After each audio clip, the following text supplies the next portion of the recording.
Here for Doc Great. Schwab. All right. Good evening, ladies and gentlemen. Welcome to the January 3rd, 2012 City Council meeting for the City of Waukegan. Roll call, please, Mr. Clerk. Alderman Newsom. Here. Alderman Tempath. Present. Alderman May. Present. Alderman Valco. Present. Alderman Rivera. Present. Alderman Cunningham. Present. Alderman Conkin. Present. Alderman Moiseo. Present. Alderman Beedling. Present. We have a quorum. Thank you. Would you please rise for a moment of silence and the Pledge of Allegiance? And if you would keep in mind, please, the family of Carlos Hernandez would appreciate that.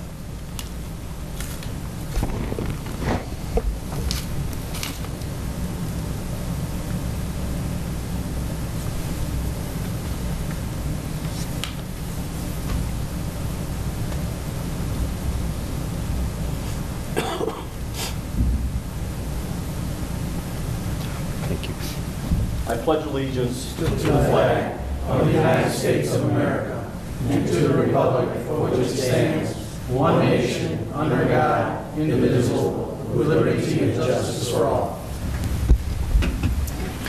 You know, before I do my mayor's comments tonight, I would like to ask if it would be all right with the City Council. We have one presentation this evening, that is the Waukegan ROTC. They wanted to come up and advise us of some of the things that they have coming up. So I'd like to take a motion to move a motion by Alderman Moiseo, seconded by Alderman Tempest. All in favor? Aye. Opposed? Ayes have it. We'll move you up to the beginning of the agenda. Would you like to come up and make your presentation?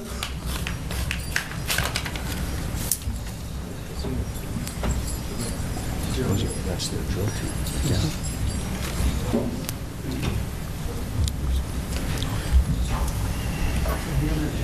Good evening, Mayor, members of the City Council. We thank you and we appreciate the opportunity to come and talk to the City of Waukegan about what's going on with JRTC, especially the drill team. There's two teams of Waukegan High School that got invited to nationals, both the Palms and the drill team. Palms going to Florida, I believe, this month, and the drill team going in May. I would like to bring up my drill team leaders to give you some information on what's going on with the drill team and the events coming up. I have with us today Battalion Commander Cadet Lieutenant Colonel Lopez, the Chief of Staff of the Waukegan High School JRTC, Cadet Lieutenant Colonel Dennis Nieves, the S1 Cadet Captain Miriam, and S5 Cadet Captain Mendoza. We will get started with Cadet Lieutenant Colonel Lopez. Good afternoon, and thank you, Mayor. Tonight I will be speaking about the spaghetti or taco benefit dinner that will be hosted on Saturday, January 21st at the Brookside campus. The spaghetti benefit is to raise funds for our competitions coming up, which will be talked about. The tickets range from $8 per person to $28 for family of 4. We do deliver from 12 p.m. to 4 p.m. and the places ranges from, I believe, Lake Forest to Kenosha. There will be drill team performances during that time from 11 to 5. And there will be a drawing for a portable flat screen TV. And like I mentioned, the funds raised for the spaghetti benefit will go towards our competitions and nationals that they will talk about later. And all proceeds will benefit the Waukegan High School ROTC drill team. Thank you.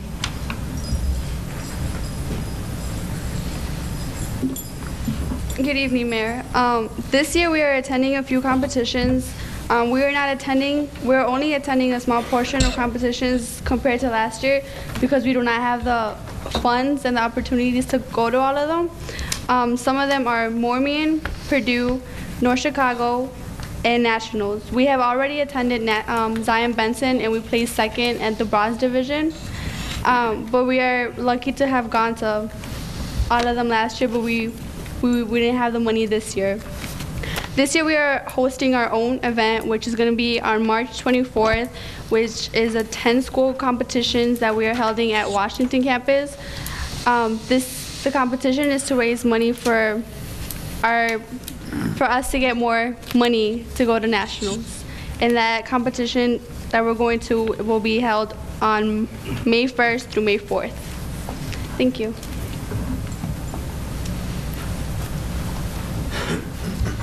Good evening, Major.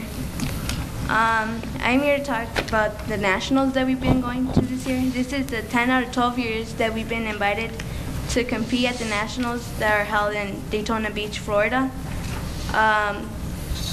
We went 2 years ago and we placed top 10 out of about 140 schools. We go every other year to raise money because we do not have the funds to go every year. We have to raise about at least $16,000 every time we go. This includes motor coaches, hotel, and etc. We take any kind of donations, and if there's any discounts on motor coaches, that would be great. Currently, we are training to go to the nationals this year. We leave May 1st, and we'll be coming back May 4th.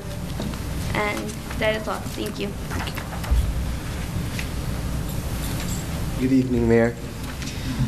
I'm going to talk a little bit about donations and sponsorships. We take donations from anybody who's willing to give, any organizations in Lake County, Waukegan, any other villages that want to help out the village of Waukegan. We really do take any donations and sponsorships.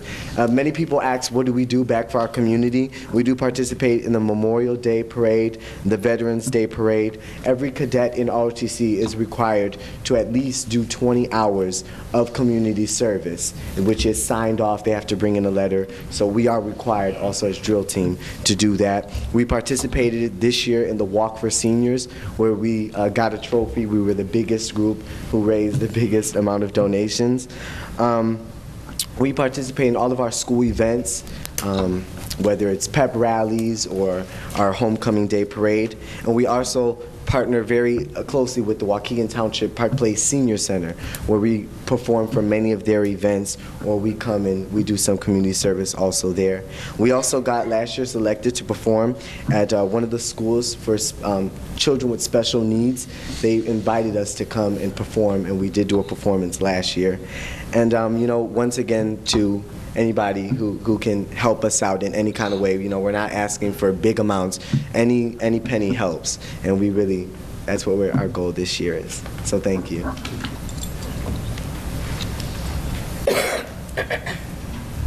Mayor, City Council, again, we thank you all for giving us the opportunity to be here tonight to address you in the community at large as far as what we're doing. And as we go to the Nationals in May, we definitely appreciate all the support that we get, and we will make sure that what we go will represent Waukegan as a whole. Thank you. Wonderful. If people are making donations, how would they make a check out? What would it be written to?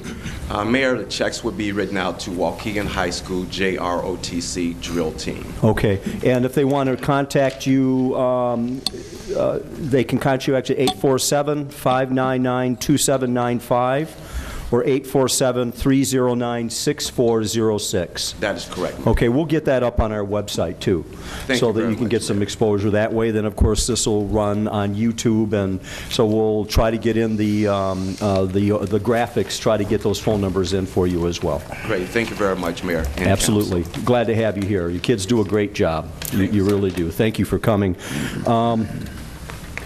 Yeah, I would encourage anybody here tonight or in the near future to reach out to this group. These are a good group of kids. We've seen them in our parades. They show up in great numbers. I've seen them at Park Place do a wonderful job with their doing their routine, and they do deserve the community support. So, please, if you can't do it, ask a neighbor or go to your boss. Go to the company you work for and ask them if they'd be willing to make a donation. So, yeah, you and I will talk. You'll get something, absolutely, from me. So, but I don't want to say anything right now. But yeah, I'll give you a call tomorrow. So we'll work it out. Do we have any questions by any of the aldermen up here about, yes, Alderman Rivera? I was wondering, well, first of all, you know, these are future leaders in this community, so I really congratulate you on the hard work that you've done, and, you know, for the past few years and forever. As long as the JRO or OTC has been around, you guys have done a tremendous job. How much have you raised? Where are you at now? Right at 3,000. We've done a lot of car washes during the summer. Good. We put in some part of those. We also keep concession stand at the big basketball games for Waukegan High School. And we have collected a few donations Right. from some organizations. And we do a lot of tag events where we go out to like Walgreens, Super Fresh Market, Jewels, and Right. ask for donations. Well, you can count on me on a donation, so you're welcome. That's great. Thank you very much. We appreciate you having, and we wanted to get you up here and done so you wouldn't be forced to sit through, you know, any more of the meeting than necessary. So again, thank you very much, and I will say if you'd like to go, you're excused. We appreciate your presence, though. Thank you. Let's see. Well, tonight, my comments are actually a combination of a couple of things. One, as I said at the last City Council meeting, I was going to share with you the presentation that was made at the conference in New York at the Mayor's Institute of City Design to get you an idea as to some of the things that went on there. But before I do that, I would just like to kind of do the traditional mayor's comments. You know, first, as we all know, a senseless murder occurred in Waukegan last Thursday, and I want to send my condolences and those of all of the people who work for the city to the family of the victim, Mr. Carlos Hernandez. I cannot comment on the case itself due to the fact that it is an ongoing investigation, but I do want to commend the actions of our police and fire departments as they responded to this terrible event with an amazing degree of professionalism and dedication. Thanks go out to all of those involved in the apprehension of the suspects at all levels, and to our partners in the NIPAS for lending the level of aid that they did in making the arrests. I was present in the building while a lot of the work was going on late in the afternoon, and I saw personally this one individual cut out of a heating duct, and the care that was taken in the way that this person was handled to make sure that not a scratch was put on him, that he was delivered safely to be charged, and to see what happens after this. But I will say that the guys showed an astounding degree of restraint and professionalism. They really did, and hopefully, Chief, in the ensuing next month or so, we can have some of those guys come and we can thank them for what they did that day, because it was quite an effort. So thank you. Now, there's something I would like to share with my fellow City Council members and also Waukegan residents, and unfortunately, it's not necessarily the best news that we would like to hear. These are more federal cuts in the federal budget. And first responder grants, the bill cuts state and local first responder grant programs by 40% below last year's level of $1.35 billion. So as you can see, again, the competition for smaller and smaller pools of money is going to grow more and more fierce. And it is something that we are going to have to keep in mind as we continue to make requests. Other state and local programs, the same bill cut firefighter assistant grants 16.5% down to $675 million, split equally between SAFER and fire grants. And it does increase emergency management performance grants 10% above last year's level to $350 million. Some of that may come in handy for us as we move into this year. We are going to be doing some role-playing exercises and trial runs for some of these emergency situations we might find ourselves in, so maybe there'll be some money for that. The Department of Education is cutting funding again. Health and Human Services is cutting funding again. Labor has cut funding. One of the areas that I've been very interested in is trying to find funding for a job training program in Waukegan. That's being cut again.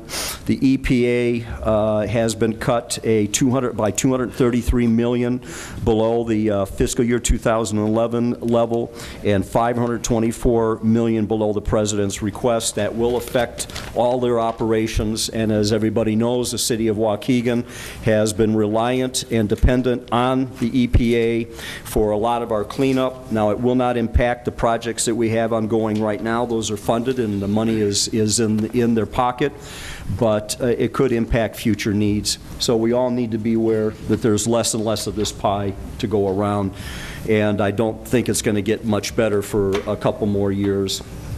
One thing David Motley asked me just to go over a couple of quick items. Of course, we just saw the presentation for the JROTC drill team Saturday, January 21st from 11 to 5. Everybody should know that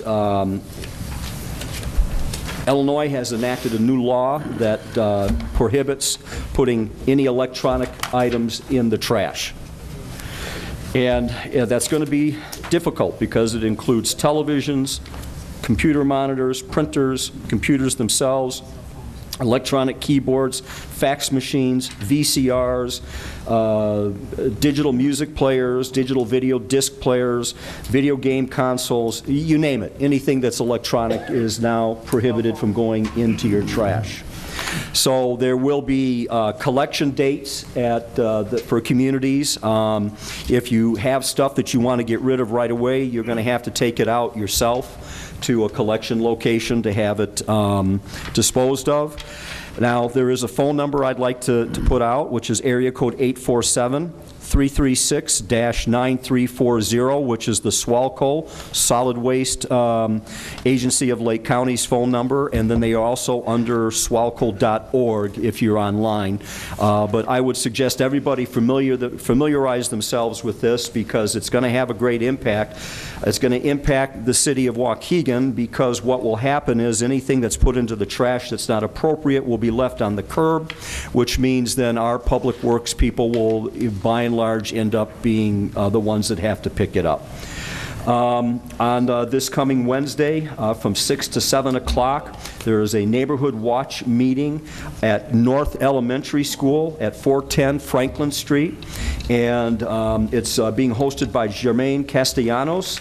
And the Alderman will be there. And the Alderman of the ward. Thank you, Alderman. I appreciate that. So that what they're doing is trying to get more people involved in the neighborhood watch, and I think given what happened last week, I anticipate a fairly good-sized crowd at this event, and I would suggest if you live in that area, or even if you don't, come and listen and ask questions. And if you're not in that neighborhood but you'd like to start neighborhood watch in yours, this is a good place to come and get the information you need. Let me run my way through this a little bit. Your Honor, I would suggest that before we have the citizens go out there and start actively doing this, have the alderman start that process, and then the alderman can set up the necessary department heads and the necessary personnel to be there for a good, effective meeting.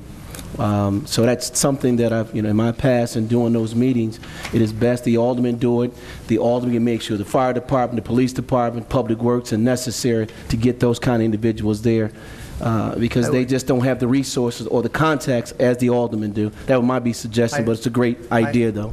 I would like to thank the mayor for taking a grasp and getting the flyer out and getting the neighborhood watch set up. I tried to locate the chief of police the last 3 days and haven't been able to get through to him, trying to set up a meeting also.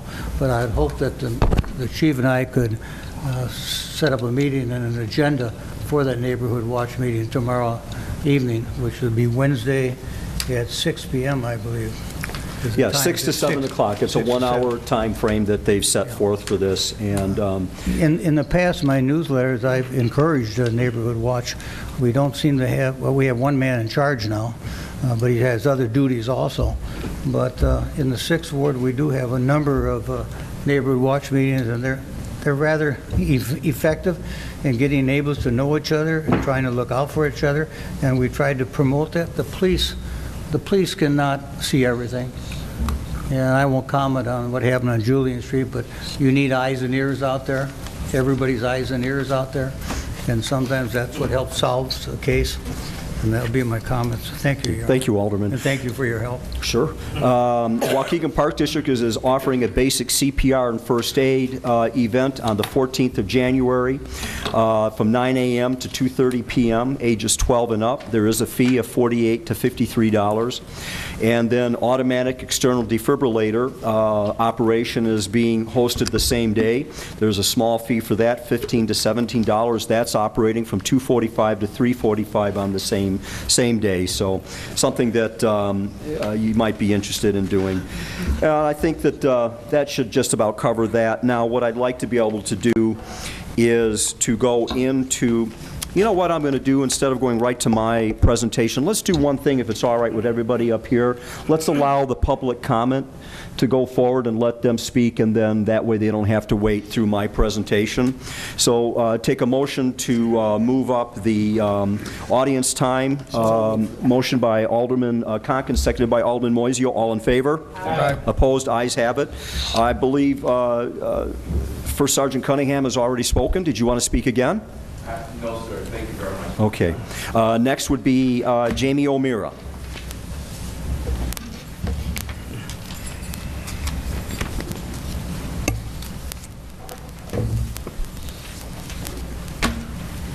Good evening, ladies and gentlemen. I am Jamie O'Meara. I live at 1318 Chestnut Street in the 6th Ward. I am here representing Waukegan Main Street tonight. And first of all, I'd like to thank you all for your support for Waukegan Main Street over the years.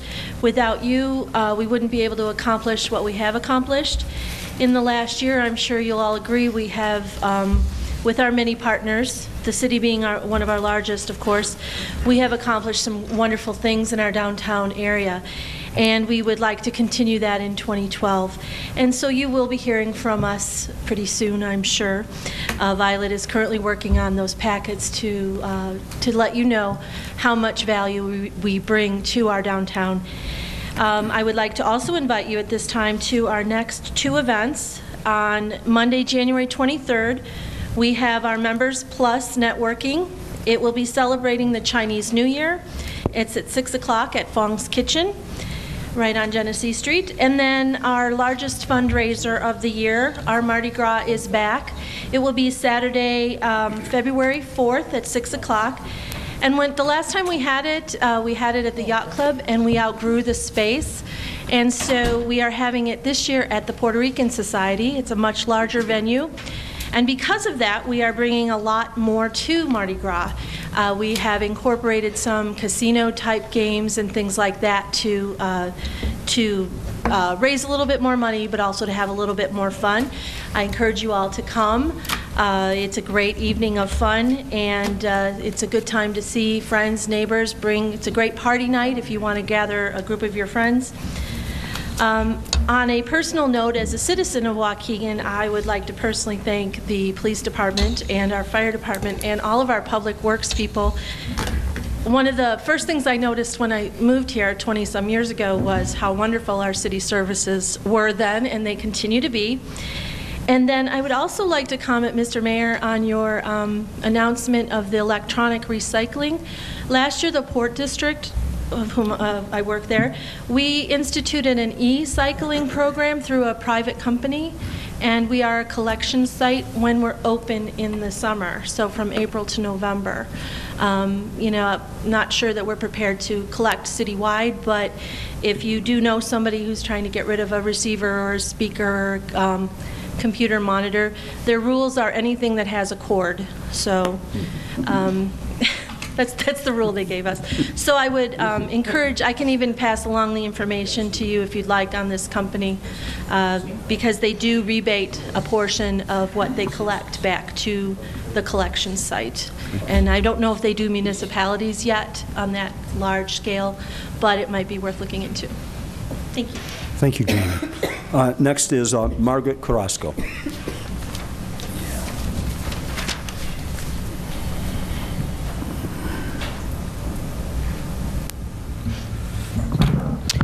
Good evening, Margaret Carrasco, 532 North Lewis Avenue. 3 items. First one, bravo Waukegan. Bravo to our Waukegan Police Chief, Daniel Greathouse. You're right on with your leadership in emergency situation. You were right on with responding immediately with appropriate resources. And you were right on with sending a clear message to every criminal out there. You know what? Waukegan will do whatever it takes to hunt you down if you come and you do this to our community, because we won't stand for it. Bravo, Mayor, as always, there, present, physically present during the ordeal, allocated necessary resources, public works, the warming bus, etc. That was great. And bravo to our Alderman Tempest. Yes, Larry. A true Waukeganite, as you always are, hands-on, right there, physically took the time to be helping, roll up your sleeves and be there and help in any way that you can. Bravo to every single Waukegan police officer, detective, fireman involved in the 7-hour manhunt, floor by floor, door by door, because that's what needed to be done. To every Northern Illinois police alarm officer, to the joint ventures of every other suburban municipality police department that responded and was there to help us out. To our Lake County Coroner, Artis Yancey, his involvement. And lastly, to that police dog who snuffed that criminal out. Bravo, I say, and thank you. Not only for me, this comes from, I assure you, every Waukegan resident out there. Folks, as we know, this escalated crime is not a Waukegan thing. It's everywhere, especially in our affluent neighborhoods. But what the difference is that Waukegan communicates to our residents what was going on, while other areas hide it. As was an example, a lot of times, you know, that 38 caliber, you don't realize that crime is going on until you have it right in your face, as that Highland Park resident had just recently. Number 2 item on my list, I just asked, what could we have done better? Mayor, you have been down to our radio studio here. We have a local Spanish radio station. Please, we really need to be on that list. We would have done everything, our part, in communicating to getting the information out, okay? Number 3 on my list, that gem of 200 Julian Lakeside Tower apartments. I did my homework, and I think that I'm sure you know that check the number of arrests and incidents that occur there far surpass any other address in Waukegan. Enough is enough. I got a copy of the Housing Development Authority, the HUD application, of which for Section 8 vouchers, and I realize there's a great need. And I realize in Waukegan, we have 12 different sites: Fox Crest Apartments, Harbor Lake Apartments, King Courts Apartments, Cinnamon Lake Towers, Imperial Tower, Eagle Ridge, the landings at Amherst Lakes, the lakes at Fountain Square, Hickory Road Manor, Lilac Ledge, Whispering Oaks, Phase 1, then Phase 2. And then we have Julian, and then we have our Lakeshore apartments on Julian.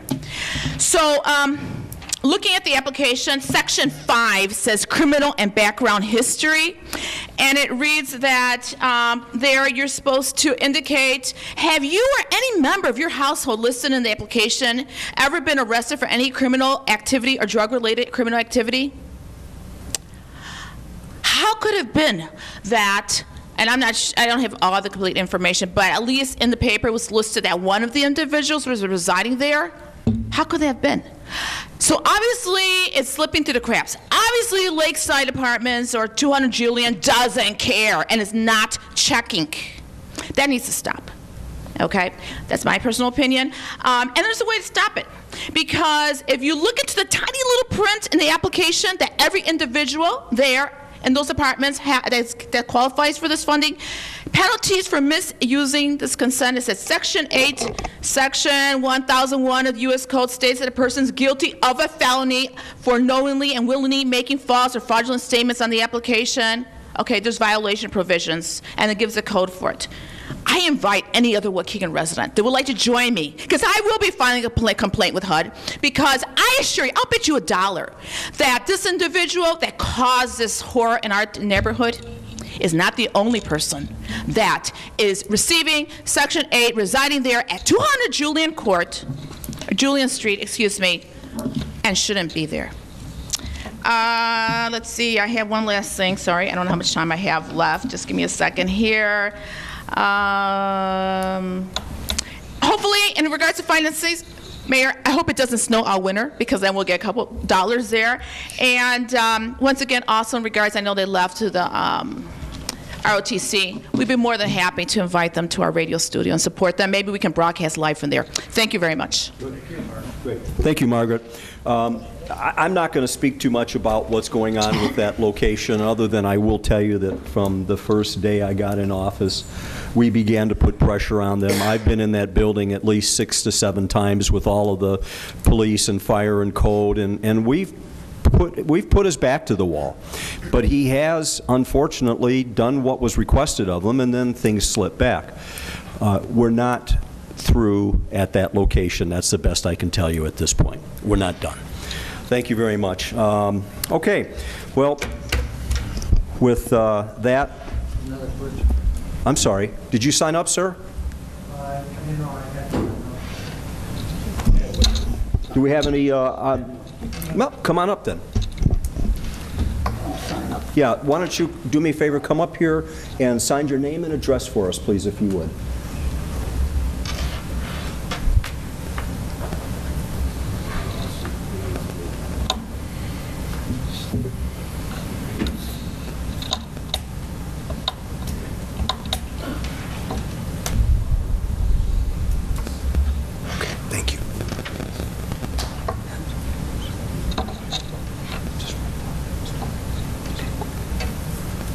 If you would step to the microphone, please, and then introduce yourself and give us your address, please. Sure.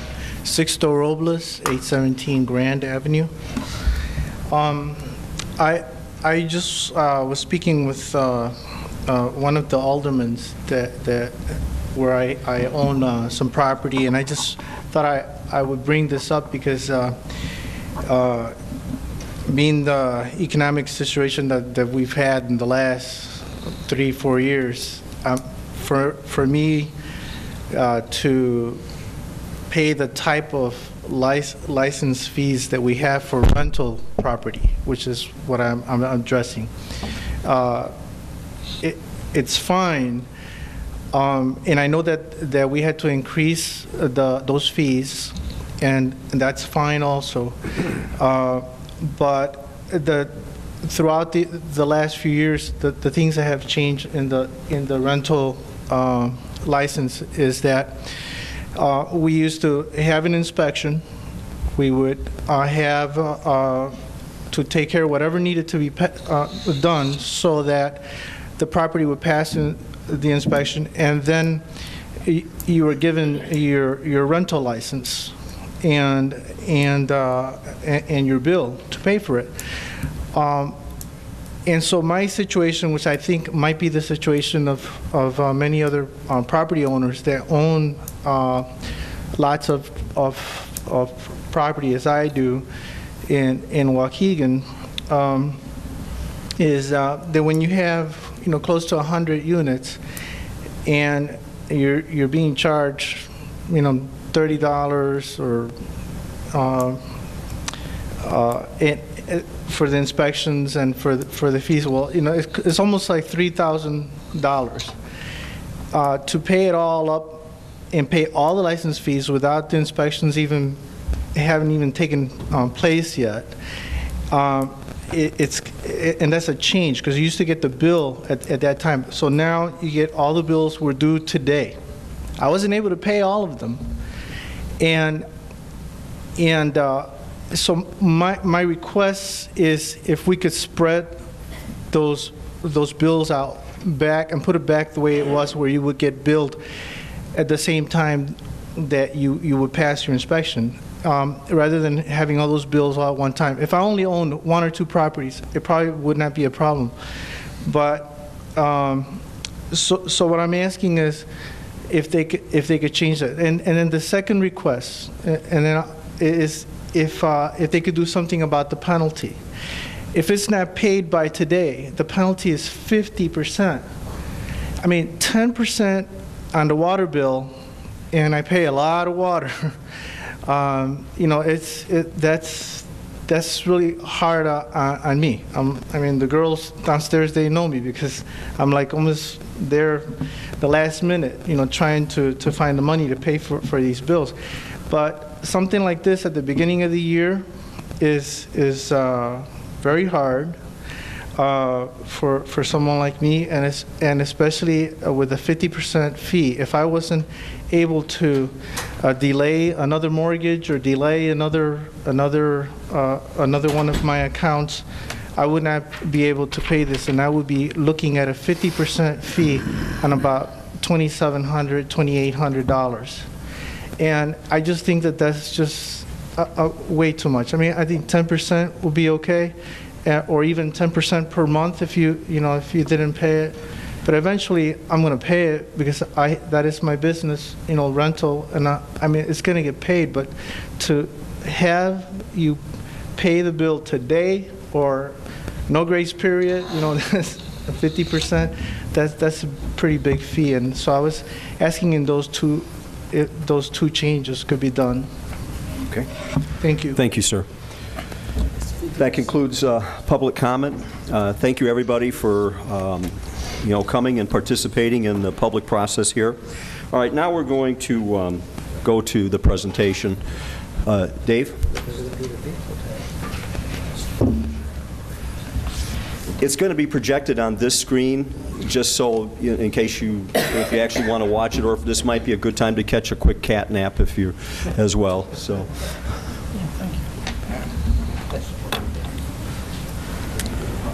Pardon? Yeah, I'll do it from here. I'll do the intro here. Well, the Mayor's Institute on City Design came to Waukegan for a site visit prior to the conference I attended. Following a day of discussions with staff and touring our community, they narrowed the areas for discussion to the following topics. 1, how can the city design a better connection between the downtown area and the lakefront marina? Number 2, how can the new downtown college campus be designed to encourage pedestrian activity and increase vibrancy on the street level? How can the city's efforts support that? 3, what are the critical steps that the city must take to encourage private development and draw new investment into the community? And 4, how can the existing ravine system be introduced into the public realm and be explored as an accessible public space? In preparing for my presentation, another topic came up from the MICD staff that addressed the potential for reindustrializing the lakefront. In my presentation, I decided to focus on that topic instead of the ravine issue. Due to time constraints, I could not cover all the items and decided that possible industrial reuse of the lakefront presented a stronger topic and one which we will be faced with well before the ravine system has resources in place for the improvements spelled out in the master plan. Tonight I will be only giving my presentation from the conference. The following comments and suggestions that arose from our discussions at the conference will be incorporated into my State of the City address, which will be scheduled within the next 4 or 5 weeks. So without further ado, I will begin. We're on slide 1. Just go back to slide 1, Dave. Sorry. The City of Waukegan has struggled for 9 years to implement an award-winning master plan developed by Skidmore, Owings, and Merrill. After visiting Waukegan, the MICD team identified several core issues that will need to be addressed if we are to be successful in the 3 key goals of the master plan. They are to remediate and redevelop the acres of polluted land that cover a large part of our lakefront. Second is to refurbish and add to the existing building, commercial, and residential properties in the downtown. Third is to create a synergistic relationship between the downtown and the lakefront that will create a flow of traffic for both pedestrians and vehicular traffic between the 2 locations. Our first topic will cover how we can bridge the physical barrier that separates our lakefront and downtown. Our lakefront is divided from the rest of the community by a 50-foot bluff that drops sharply down to a 4-lane divided limited access highway that runs along the entire length of the downtown, followed to the east by a set of freight and commuter rail lines. There are 3 main entry points to our lakefront: Washington Street, Belvedere Road, and Grand Avenue. None of them provide easy, inviting access to the lakefront, especially for pedestrians. The one that is most accessible, Washington Street, only allows easy access to our train station. Unfortunately, access to the lake this way ultimately requires walking across a set of commuter rail tracks. The south access point is Belvedere Road, which leads down to the south end of our lakefront, close to the Port Authority building and the South Harbor. This is a good entry to areas that are slated for development, but it is not convenient relative to much of the core of our downtown. Another major east-west thoroughfare, Grand Avenue, crosses the Amstutz Expressway, the commuter rail tracks, and leads down a steep hill to the lakefront. This places pedestrians close to the older North Harbor and a small but very nice public area known as SIVER Park. Quite often in the summer, people that work downtown, including employees from the county government complex, will walk down to that area to eat at a small restaurant or just enjoy the shade of the trees. I have to say that I think this small area comes closest to fulfilling the true promise of our lakefront, even with the slightly challenging walk required to get there. If one wants to get to our beach, they have to drive or walk north from the harbor along Seahorse Drive, a winding road absent sidewalks. This road snakes through the industrial area that borders much of the North Harbor. It is a long walk and a not very scenic drive. The presence of industry along that road provides a very urban experience, but we do plan to engage those businesses in a beautification process. Our concept will include taller and denser plantings around the industrial sites to soften the view, and the wrapping of cement silos and large fabric drapes with colorful printed designs. I have to actually make an addition to this because unfortunately the grant that we were seeking did not get awarded to the city. So that project at this time, of course, is on standstill. Another important development that we are preparing for will be a $50 million expansion of the College of Lake County's Lakeshore campus. CLC is a two-year community college that is based to the west of Waukegan and Grays Lake. Programming at the new facility will include the college's culinary program, fine arts, environmental sciences, health sciences, and more. The college will assume a prime location in our downtown, standing at the intersection of Sheridan Road and Madison Street on the eastern edge of the downtown. It will be a LEED certified building and play host to over 500 students a day. The building, LEED, is a term for how green a building is, how energy efficient, and the methodology used to construct it using recycled materials and things like that, and it's actually it's a certified product. The building, while located on some of our prime real estate, will still effectively serve the governing doctrine of development to be located in our downtown and on the lakefront. It will bring more new faces and more new feet on the street, enhancing local businesses and creating opportunities for new ones. Visible from the lakefront, the building will be a landmark in our new skyline. It will be designed to facilitate movement across our downtown by keeping open an important public throughway where Madison Street connects with both Genesee Street and Sheridan Road. The design of the college will overtly acknowledge the need for public use of the space in order to maintain the flow of foot traffic through the downtown to Sheridan Road. Now, this is a concept that was ignored decades earlier when the County of Lake built their new facilities in such a fashion as to nearly slice the downtown into two sections. While the complex does house hundreds of employees, very few of them come out into the downtown to eat or take part in activities at the end of the workday. In designing the College of Lake County campus, we want to make good use of the lessons learned from the county government complex and avoid creating any barriers to Sheridan Road and ultimately our lakefront. The barriers of getting the public down to the lake and getting the boaters and beach users up the bluff and into downtown shops and restaurants presents a huge challenge to achieving the desired level of foot traffic that plays such an important part in modern urban design. What then is the answer? The original solution to all of this was a combination of a large-scale engineered structure that would span the expressway and the train tracks and end with a gently sloping park-like surface designed to deliver pedestrians right to the mouth of the North Harbor. The structure, referred to in the master plan as the Great Park and Intermodal Station, was designed to house an intermodal, commuter train, and bus station, and was also designed to include some commercial space and significant parking within the structure. The concept is aesthetically attractive, but incredibly complex and expensive. It also requires relocation of some of the train tracks as part of the overall master plan. And as part of the overall master plan, a total relocation of the rail yard facilities to the north. The difficult nature of making progress in negotiations with Canadian National and the sheer cost of relocating such an extensive length of track have proven extremely problematic up to this point.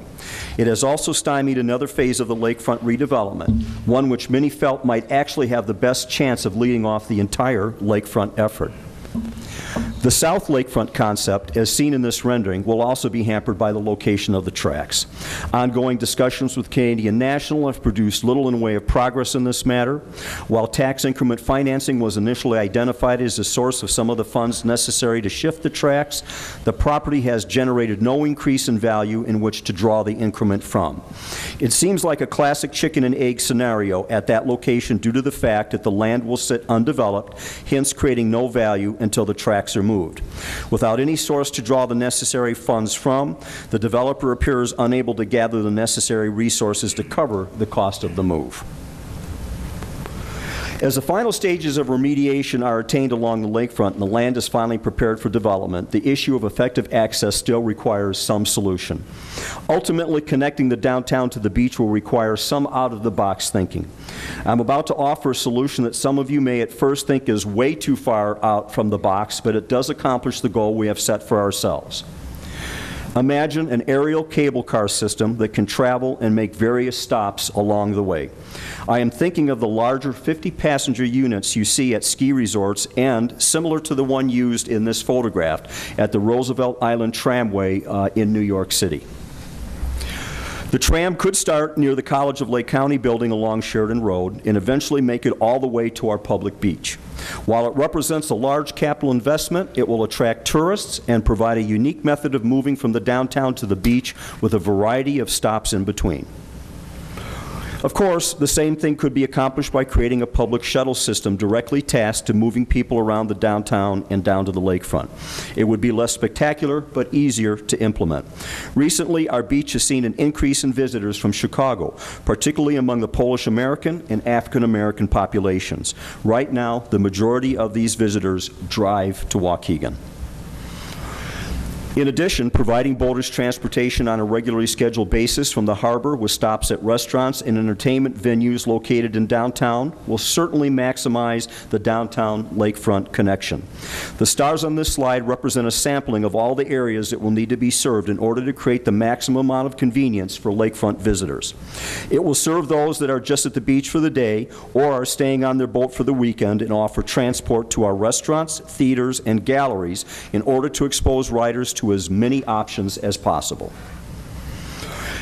An important function of sustainability is to limit the use of the automobile, but as the slide shows right now, there is no convenient alternative to driving to Waukegan to get to our beach.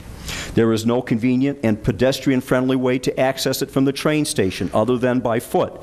And as I stated before, that necessitates crossing several sets of tracks, which is certainly not a family-friendly activity. An aggressive marketing effort could educate visitors to the advantages of leaving the car at home and encourage them to start using public transportation to make it to our lakefront. Waukegan's proximity to two major urban centers, Chicago and Milwaukee, has never really been fully exploited. Milwaukee is directly accessible primarily by an interstate highway, and the result is the city feels far more distant than the actual mileage would indicate. As I've stated, a commuter rail line directly connects Waukegan to Chicago along the lakeshore. Yet, again, the city has never really been able to fully realize the benefits of this important asset. Waukegan has yet to fully actualize the concept of developing our downtown into a transit-oriented district through regional planning, though regional planning groups have been advocating such an approach for years. We are now finally working with planners and developers who understand how to leverage this asset more effectively. Currently, we are in discussion with the developer who has been working closely with the not-so-big series of books, author, architect Sarah Suzanka to develop a project in Waukegan based on her philosophy of the small house. The small house movement is a popular description for the architectural and social movement that advocates living in smaller homes that use space more efficiently, in contrast to the McMansion style of greenfield development of the 1990s and 2000s. If built, the project will be located downtown near the Waukegan River's ravine system with views out to Lake Michigan and only 2 blocks from the train station. The concept will enhance our portfolio when it comes to attracting both young middle-class families and young professionals into our community. Another project that will begin to increase foot traffic downtown is only a 3-block walk from the train station is the ARTSPACE development. This project will see the renovation of the historic Karcher Hotel into live-work spaces for artists. It will host a gallery and smaller commercial spaces to be leased at market rates. There are 36 units that will range from studios to 3-bedroom units with workspaces for artists within their living areas and will be affordable and attractive thanks to the combination of grants, loans, and historic tax credits that funded the project. The project had its official start of construction celebration event on December 6th, and the renovation work has begun. If Waukegan is going to penetrate the Chicago market, we will have to continue to be intelligent in creating new housing and cultural opportunities. Waukegan must stress the affordability of lakefront living here, as well as the efficiency of the Metro train line going directly into the heart of Chicago. As rents soar along with the day-to-day cost of living in a major metro environment, the perfect opportunity to create a new urban frontier now exists. We just need to take advantage of it and tailor our development to the urban dweller, looking for something that is both better and more affordable than what they have now. Now, the concept of Waukegan once again looking to redevelop a new industrial base along the lakefront has been debated in the community for years. At present, the majority of the lakefront industry has abandoned their previous waterfront locations or dissolved into bankruptcy. Our current approach to industrial and office space development favors locations on the west side of town nearer the interstate system. Our master plan does show several existing industrial sites on our North Harbor, as well as the continued presence of the aerospace coatings manufacturing firm AkzoNobel near the South Harbor. Beyond that, the rest of the plan calls for a mixture of open space, commercial, and residential with no further industrial development. Our port is the only deepwater facility and designated port of safe refuge for commercial shipping vessels in Illinois, north of Chicago. There is no doubt that the location offers the opportunity to attract industry, especially as energy costs continue to increase for over-the-road trucking. The debate always includes the concept of green, non-polluting developments, but the physical and psychological scars left from the old industrial sites run deep. The notion of industry on the lakefront is not a widely trusted concept in Waukegan. The damage done in the past colors the perceptions of today, and the reaction to this concept is usually negative. I would have to say the best chance for such an outcome lies in the offshore wind project that is now being considered in Illinois. If a wind farm that is to be located 5 miles offshore comes to fruition, the components will need to be assembled and shipped out for installation from somewhere. Our deepwater port, rail system, and availability of land could certainly offer a rational location for some component of the project. For the life of the project, available land can be used as a point of assembly, and the barges can carry these pieces into the lake through our harbor. While some smaller presence will always be necessary for service and repair, most of the land will be able to be repurposed for redevelopment that is more faithful to the master plan. This wind farm will develop clean energy that will augment existing regional power sources as part of the state's renewable energy portfolio, providing power for up to 100,000 homes in the region. If the project proceeds, it will also serve as a major economic development opportunity that could create hundreds of jobs within the city of Waukegan alone. We are also considering a solar field concept for the old Johns Manville site located at the far north end of the lakefront. Now fully remediated and with the Johns Manville company seeking a new purpose for this site, it could support a 200-acre solar power installation combined with a set of wind turbines that will serve as demonstration units for potential clients and for training. An integral part of the remediation of this important site will be the removal of invasive species so the shoreline prairie can be restored to its proper natural state around the solar installation. While these projects are certainly in the conceptual stage, they are probably as close as we will get to an actual reindustrialization of the lakefront. It is an understatement to say that the city of Waukegan has a huge amount of untapped potential. For years, So poor decisions, ineffective partnerships, and an image problem have stymied development not just in the downtown and on the lakefront, but across the entire community. The last two positive economic cycles largely bypassed the city because it really wasn't ready for success. Solutions to crossing the divide that separates our downtown and lakefront need to be implemented, not just discussed. Waukegan must be aggressive in marketing itself to young professionals by touting our advantages over Chicago. The availability of affordable lakefront living, easy access to jobs in Chicago, and a thriving social and cultural environment are all parts of a formula for success in Waukegan. Rebuilding our downtown and lakefront will also make the community more attractive to development outside of the areas covered by the master plan. When looking for new opportunities for locating new retail and industry, developers look at the total community, not just the individual sites under consideration. A newly thriving downtown and revitalized lakefront is a sure sign that the community is committed to a successful and enlightened future. These are important signs to developers and ones that will make Waukegan more attractive as a location to be invested in. The city must explore tools such as creating a redevelopment authority staffed with professionals and individuals with real-world experience in large-scale, billion-dollar projects like ours. One of our problems has always been a certain degree of parochialism and isolationism. As a result, the city has often kept at arm's length those who could best advance our interests simply because they were not from within the community. If we are to be successful, this mindset really has to change so we can invite in those who understand how big projects attract the big money and give them the power to actually get things done. Ultimately, the master plan has to be a document that can be continuously shaped and adjusted. We must accept that times have changed since it was created, and if we are to be successful, we must be willing to adapt to the new economic realities and allow ourselves to embrace new, cutting-edge concepts in urban development. Failing to do so will negate all of the natural advantages we have in Waukegan, and once again, we will be spectators as communities around us begin to grow and prosper. This is a moment of great risk, but also great potential reward for the city.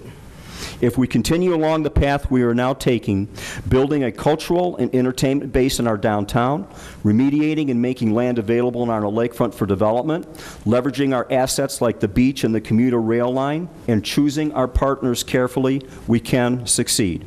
It will take time, and we must be patient and not allow ourselves to make poor choices based on anxiety or politics. If we do these things, the odds are far greater that in 10 years, Waukegan will be used as an example of a community that made the right choices and attained a high level of success in the face of difficult and at times nearly overwhelming odds. So this was a presentation that I gave to a group of design professionals, people from all over the world, some of our mayors from other cities, and we had a lot of discussion following the presentation. Too much to go through tonight, but I will tell you that it was eye-opening, and there are ideas that we need to start to take a look at and see whether we can adapt to move ourselves forward.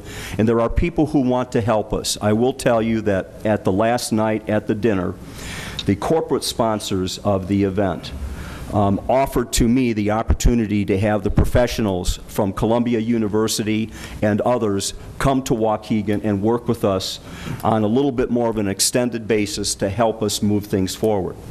Now, if that offer is going to come true, I don't know. We'll know in the next couple of months if that's going to happen, as I hear more from the people that ran the conference and the people that were involved in it. But it would be a great asset for the city if we could have people, because I will tell you there were people from literally from all over the world, South America, Europe, Canada. It was amazing, the level of expertise that was there, and the projects that are going on around the world. There's a city in France that is in the heart of their wine area, and I'm trying to remember whether it's not Beaujolais, that's not the right word. Bordeaux. This is a city that is trying to add 500,000 people to its population base in the next 15 years, and intends to do it. because they need the workforce. They need people living there so that the community can have a tax base. And it was people like that that were actually developing the plans, the way of making something like that happen, that were at this event and that were part of the discussions. So I think there are things that we can learn from this, and hopefully we'll have more of a permanent partnership with this group. And I'll keep everybody posted as we move through the process. But as I said, some of the discussions, some of the concept and ideas, I will save for my State of the City address. And that we will announce the date for that sometime in the next couple of weeks for everybody. So thank you for your patience. I'm sorry it took so long, but I did want to make sure I shared that with everybody. And so now we will go on to the minutes, and I'll take a motion by Alderman Tempest, seconded by Alderman Beedling, to approve the minutes of December 19th, 2011 for both the regular meeting and executive session minutes. All in favor? Aye. Opposed? The ayes have it. Thank you. We have no resolutions, proclamations, or presentations left before us, so we'll move on to committee reports and motions. Public Safety Committee, Alderman Conken. Thank you, Mayor. The Public Safety Committee met on December 27th at 5:30 p.m. And item A before us, the Waukegan Police Department received a request for a traffic control signal for the intersections of Victoria Lane eastbound at Country Lane. The Police Department researched this request and observed that the locations in question is to be a T intersection, and per the manual on uniform traffic control devices for streets and highways, supports locations of Victoria Lane eastbound at Country Lane for a yield sign. So the City Public Safety Committee recommends, and I so move, that the proper city officials be authorized to draft an ordinance to reflect making Victoria Lane eastbound a yield street and Country Lane the right-of-way street. Okay, just one moment, please.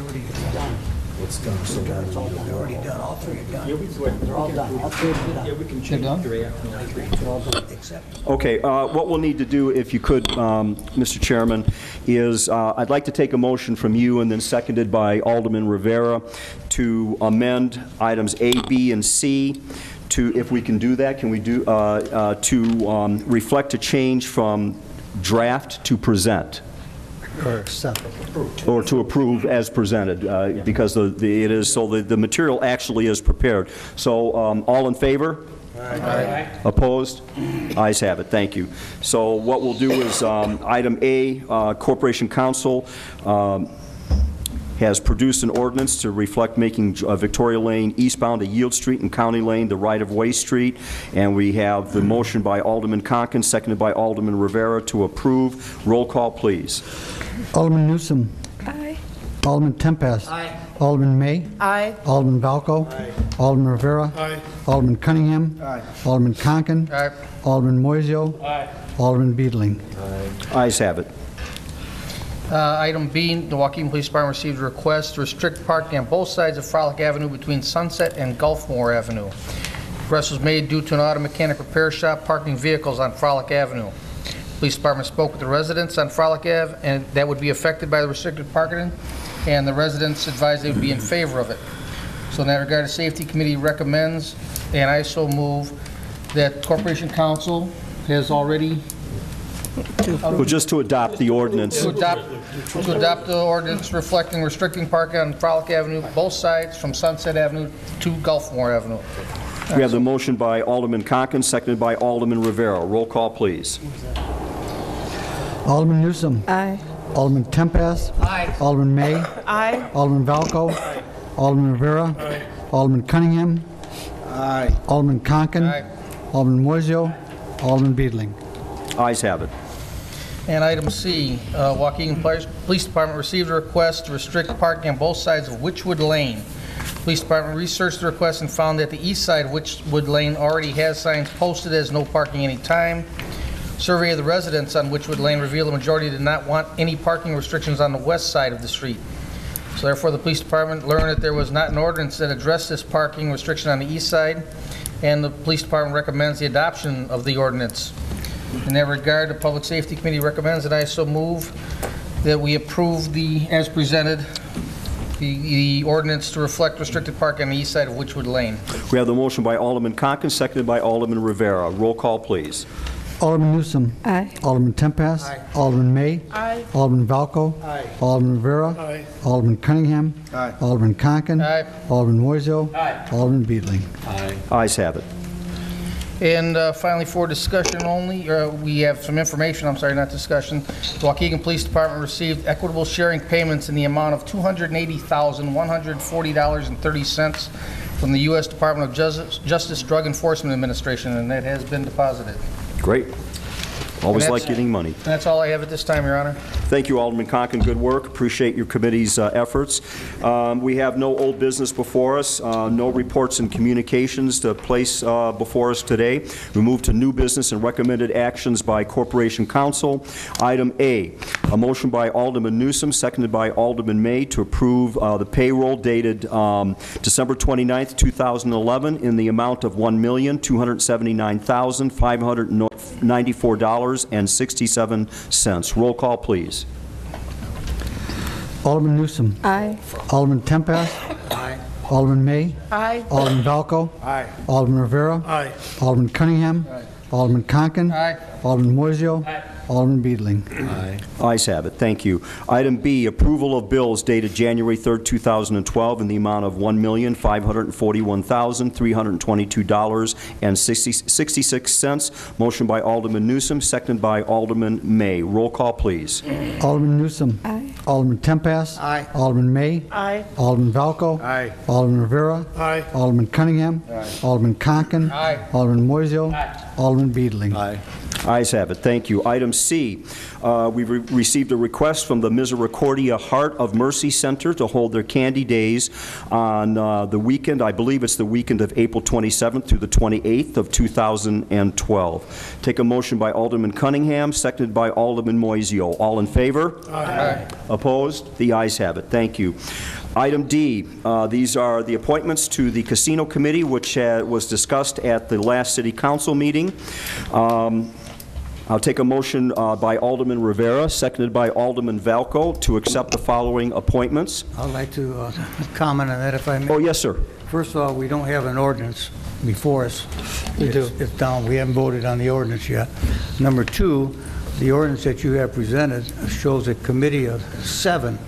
Most of the city council meetings have a chairman, a co-chairman, and 3 other members, which would be 5. This committee puts you on it, also puts another 2 members on it, which makes a very large committee.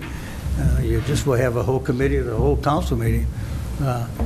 When your secretary, when your administrative assistant emailed us, asked to comment, I didn't bother to comment because it didn't seem to do any good when you made your committee appointments before. So I figured it didn't matter to respond. You're going to do what you want to do. But my concerns go beyond this. I think you need to make a public statement before you go further. We had a casino ready to go at Lakehurst. We had the land we had bought, and you stated that you would not give a liquor license. And so Senator Link decided to put it in Park City, which was not the place to put it if you're going to have a casino in this area. And so the governor, it's bogged down. Now, I really believe we do not need a $8,000 a month plus expense lobbyist sitting down in Springfield when we have other people in the community here worrying about their jobs, and are they going to still have a job tomorrow with the city of Waukegan, but we have $8,000 a month to give some lobbyists down in Springfield that your own lobby over. I'm no big fan of Link. His wife ran against me, but you know, politics, you work with who you got. And who you got Link. I don't need no consultant down there for $8,000 a month. When I'm telling me I got to cut here, I got to cut there, and I've got $8,000 to shell out plus expenses. And you said, Mayor, the other day, it's going to be over 3 years maybe before this goes on. Wow, 36 times 8 plus expenses. How much money are we going to do? We got the land sitting out there now. You know, I'm confused. I've never seen a committee with the mayor and that many aldermen sitting on it. If we're going to have a committee, you ought to have a committee with a chairman, a co-chairman, and 3 other members. And that's my comment. So, again, new son, you can tell I'm going to vote no. You're good at telling people that, but that's why. Thank you, Your Honor. Thank you, Alderman. Your Honor. I'm sorry, Alderman Moiseo. I'll weigh in a little bit on this, too. I mean, if we got this many people that are interested, I'm willing to step down and not be on. We don't need 7 of us on there. I don't think. Not that I don't want to be involved. I just don't think we need 7 people involved in it. We can keep, I'll drop out and we can keep the 6 in there. I'm confident the rest of the people on there that it can get done. I just don't, I'm concentrating on the water, as I've told people. I want to make that my focus, and I don't want to get sidetracked with another issue. Okay. So that's really why I'm doing it. I'm concentrating on public works and our water expansion. So I want to focus on that too. Okay. But I also agree with Alderman Tempest a little bit.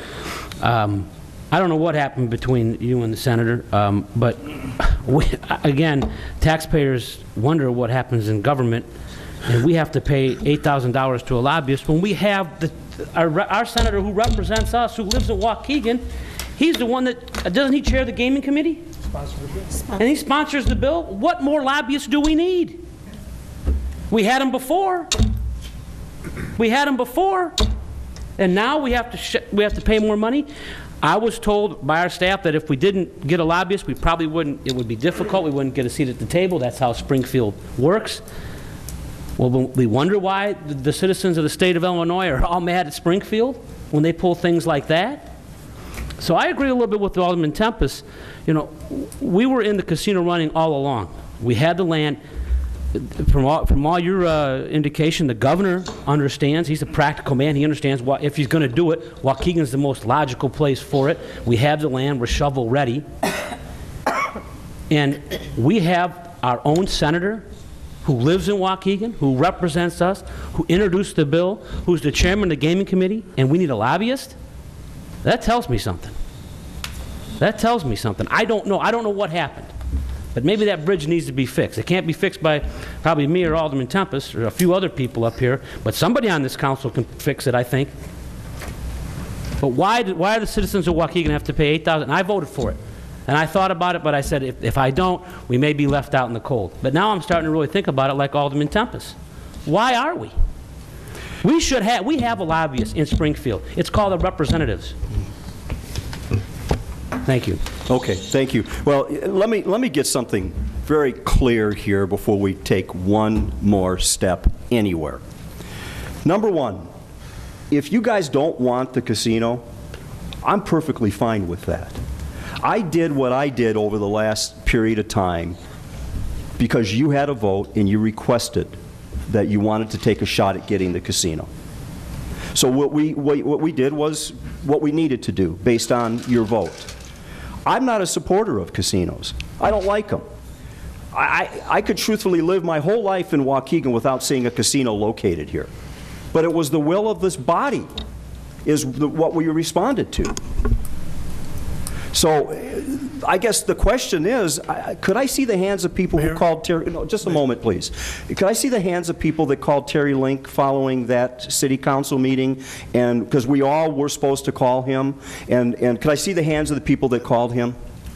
Could I see the hands of the people that he called back? Thank you. Well, I bet him, so I mean. Right, but the point is, you had others here who did not hear from him. And, I talked to him. but you talked to him later. But did he call you back? I talked to him when I called him, so I... Oh, you did talk to him. Okay. Well, that you never told me that.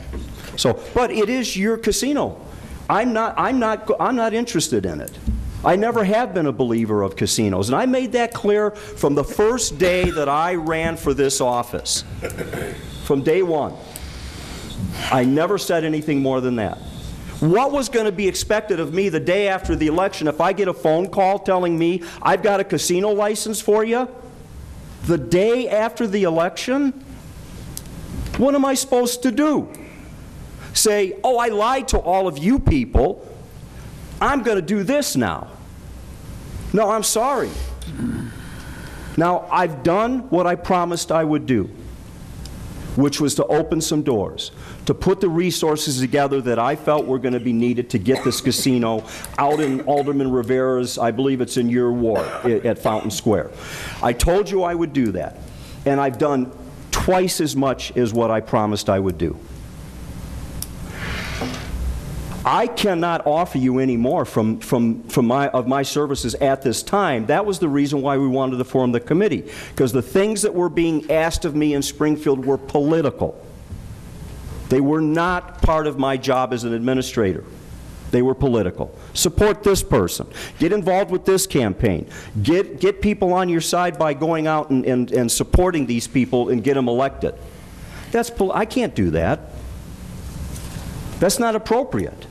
So that is why we turned it over to you, for you to go ahead and pick it up from here and carry it to the point where we would at least get the political aspect of this taken care of. You know, I kind of get kicked around a little bit for doing what I promised I would do.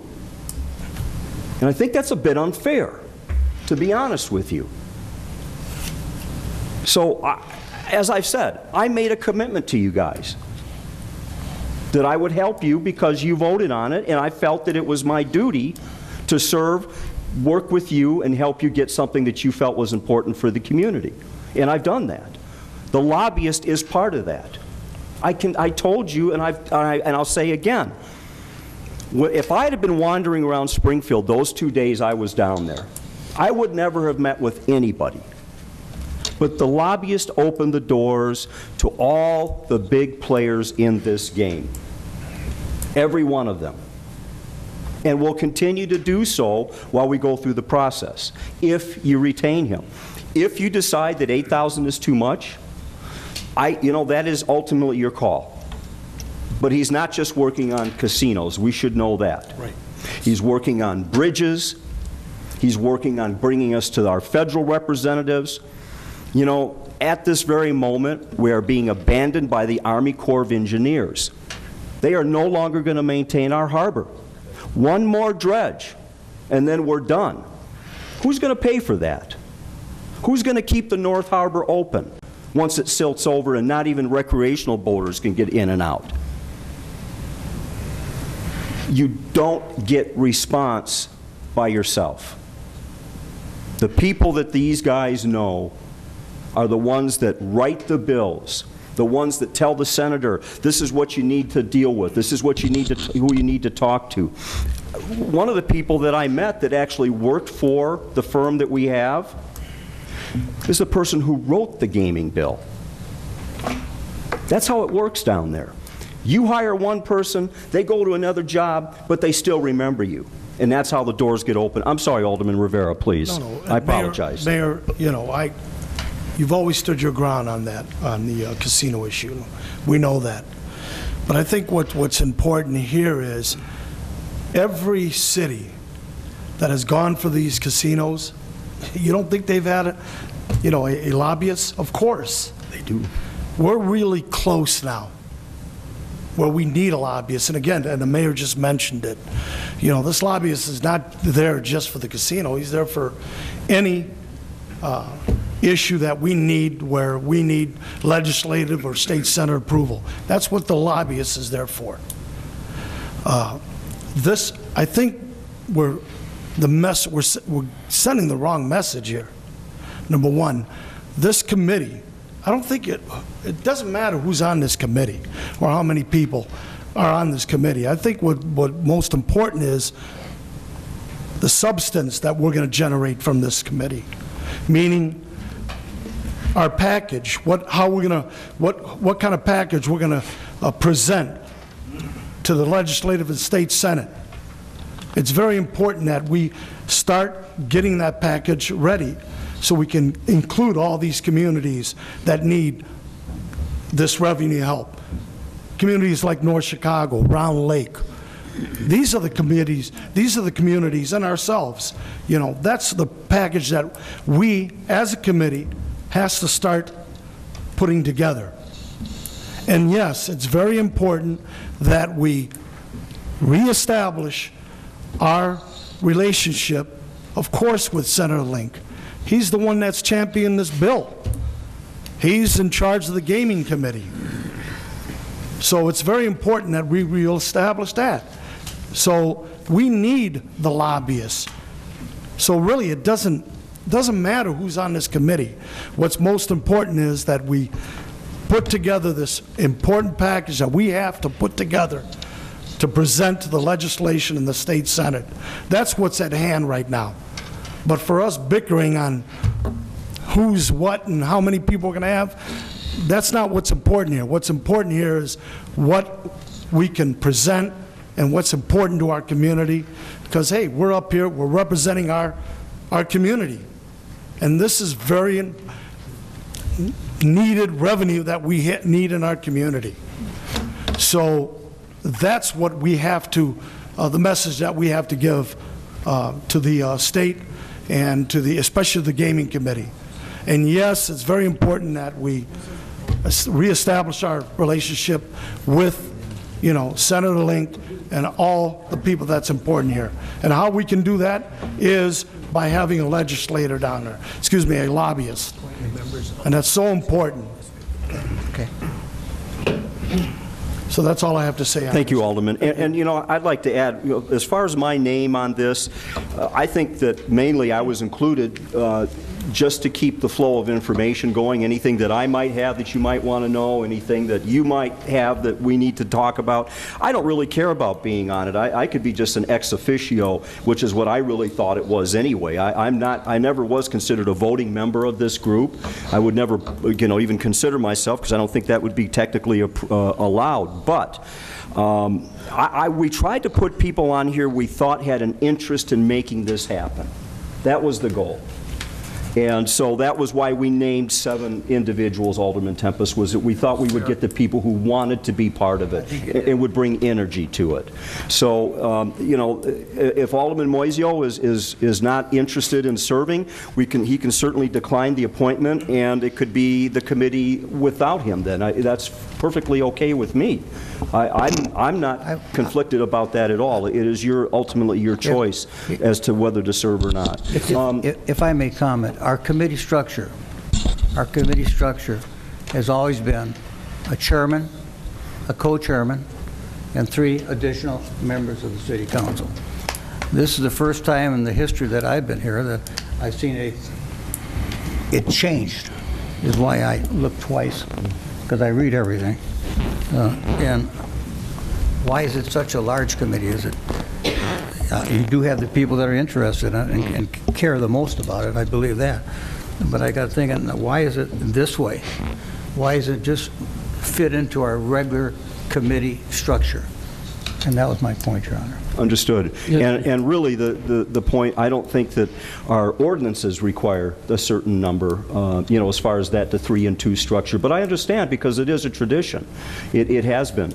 And, again, this was sort of one of those unusual sort of things where we felt that people wanted to have their voice. They wanted to be part of it. We didn't want anybody to think there was anything suspicious going on. So we felt the more people involved, the better. And the more minds, the more, voices on this, the better. But again, if as I said, Alderman Moisio, if you're not interested in serving, or... Well, it's not that I'm not interested. I think I trust the rest of my aldermen to carry it on. And like I said, I want to focus on the water. Okay. I just want to keep my focus on one thing. Sometimes when I get too many irons in the fire, I'm not effective. Sure. And I trust all these aldermen tremendously with getting it done. So I mean, you can keep me on there. I just don't know how valuable and where my mind will be when it comes time to do things. Well, that's one thing about a larger committee, is it can stand if a member is missing here and there. That's fine, I think that it can. I just didn't want to cheat my fellow aldermen or the community. No, that was understood. Not being able to give it the time and the focus that it needs. Thank you. And Alderman Tempest, if I might just, you did raise the issue of an ordinance for the committee, which is something that I asked about, and it was the explanation was given to me that the vote to appoint is the same as a vote to create a committee. Now, that's as I was advised. I would think you got it backwards, but I would think you'd make the motion to have the committee, and then the vote for the committee. And I do understand, and yeah, procedurally, I actually, I have to say that I do understand and agree with you, but it was felt that this could act, you know, as a trigger that just creates the committee. So, yes, Corporation Counsel. Alderman, if I may address your concerns, you're correct. The traditional way to do it would be to create a committee with one action, then to appoint members to it with another. This is not a standing committee of the City Council. This is an ad hoc committee formed for a period of a year to be extended only with further action. The idea was to try to do it in the simplest way possible, as quickly as we could, so that this could get up and running. And thus we did a sort of a combined resolution, both creating the committee and appointing the members, as I was instructed, in terms of who the membership would be. I don't think there's any legal reason why that cannot be done, especially on a subject matter such as this. This is something really wholly within the purview of the City Council's authority to create these sorts of ad hoc committees. We did it with Greentown, Waukegan. We've done it with a variety of things. So I understand I fully understand your concern. I do think, however, that the resolution as it stands is effective and would do the job. I wonder if I could hold the matter over then. You certainly have the right to do so, Alderman. Thank you. I'd like to hold the matter over. The matter will be held over for Alderman Tempest's concerns. I'm sorry. Who? I'm sorry. Before the matter is held over, yes, Alderman. I'd like to chime in on please on this discussion.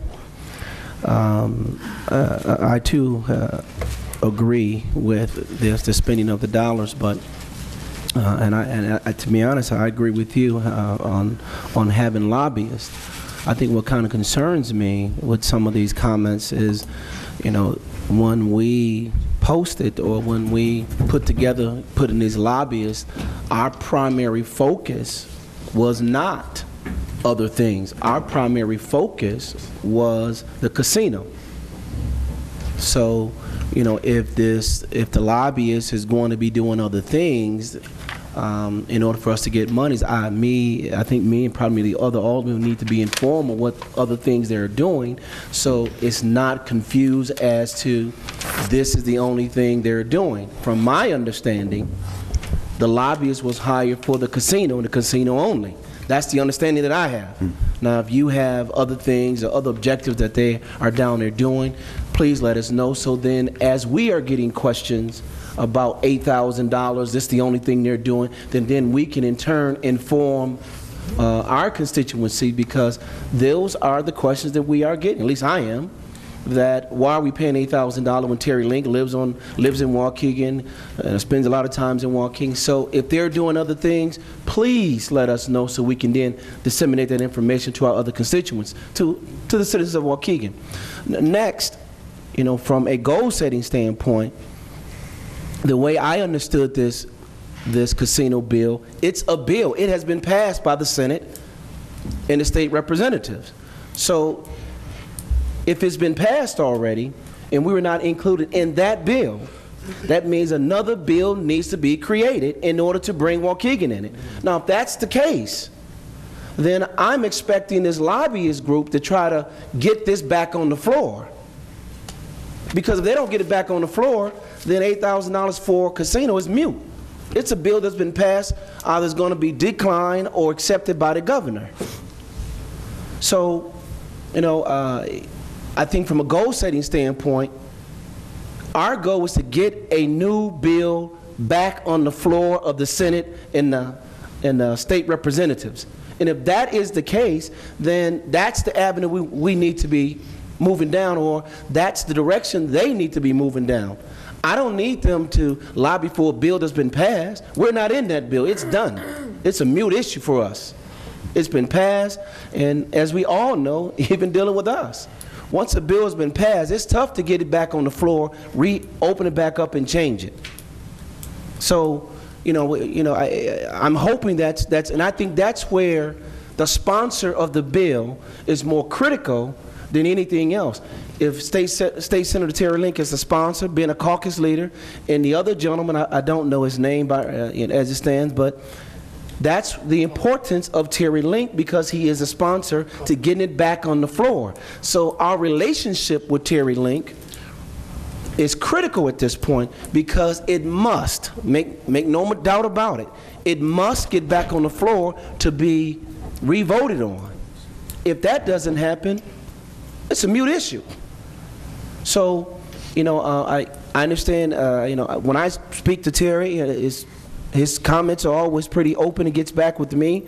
Maybe your relationship is a little bit different, but the goal is, and I said this, I must reiterate this as I said last, we must get Terry Link before us, whether it be privately, publicly. He must get here, or we need to try to get him so we can iron this thing out to find out what direction we need to go in. Because at current point, the bill has been passed. It's been passed. It's a dead issue as far as the bill is concerned.